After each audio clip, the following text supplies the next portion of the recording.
حضرت ابراہیم علیہ السلام اور 4 پرندے۔ حضرت ابراہیم علیہ السلام نے ایک روز سمندر کے کنارے ایک آدمی کو مرا ہوا دیکھا۔ آپ نے دیکھا کہ سمندر کی مچھلیاں اس کی لاش کو کھا رہی ہیں اور پھر تھوڑی دیر کے بعد پرندے آ کر اس کی لاش کو کھانے لگے۔ پھر آپ نے دیکھا کہ جنگل کے کچھ درندے آئے اور وہ بھی اس لاش کو کھانے لگے۔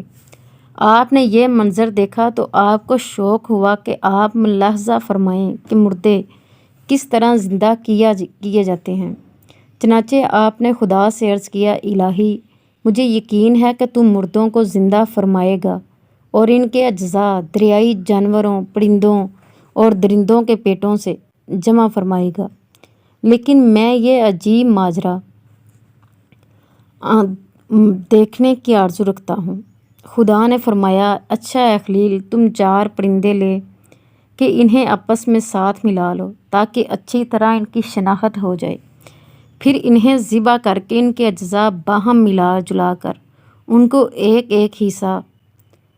ایک ایک پہاڑ پر رکھ دو، پھر ان کو بلاؤ اور دیکھو کس طرح وہ زندہ ہو کر تمہارے پاس دوڑتے ہوئے آتے ہیں۔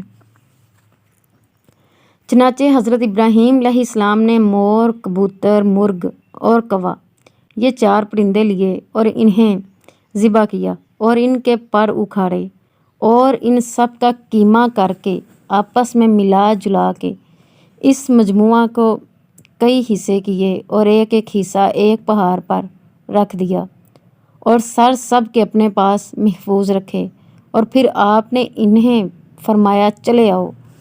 آپ کے فرماتے ہی وہ اجزاء اڑے اور ہر جانور کے اجزاء علیحدہ علیحدہ ہو کے اپنی ترتیب سے جمع ہوئے اور پرندوں کی شکلیں بن گئی،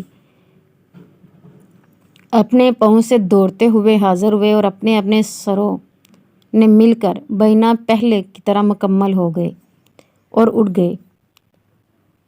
اللہ تعالیٰ ہر چیز پر قادر ہے اور وہ جو چاہتا ہے وہ کرتا ہے، اور کوئی بھی چیز اس کے اختیار سے باہر نہیں۔ Please like and subscribe this channel. Thanks for watching. جزاک اللہ۔